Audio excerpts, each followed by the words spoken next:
Yeah. Like, do we now have a test where, like, essentially, like, it's impossible to have a constitutional map?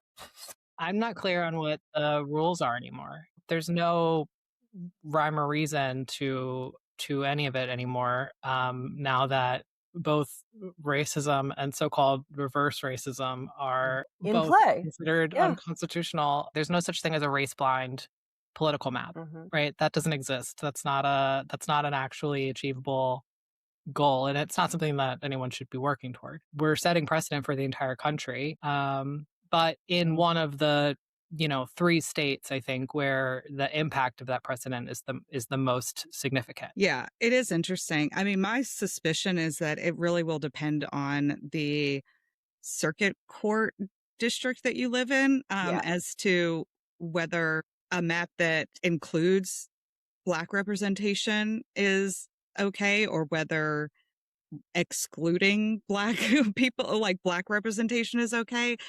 I think it's going to just continue to be chaos. Yeah, and I mean, probably along those lines that the Supreme Court will have to weigh in on that a little sooner than they thought. I also love that the Supreme Court is constantly doing this, where they're like, we're going to make this really extraordinarily disruptive decision and then not give anybody any guidance on how they're supposed to implement it nationwide, and then get mad when, like, Yes. immediately it causes chaos and more cases come back up to them. They're like, well, Oh, yeah, we no, already. will definitely be the usual consternation from them that they were clear. Oh, they were clear about blah, blah, blah, and whatever. You think there's been too much litigation. It's one of your complaints, and it's been hard to deal with that litigation. Then what do you think is going to come next?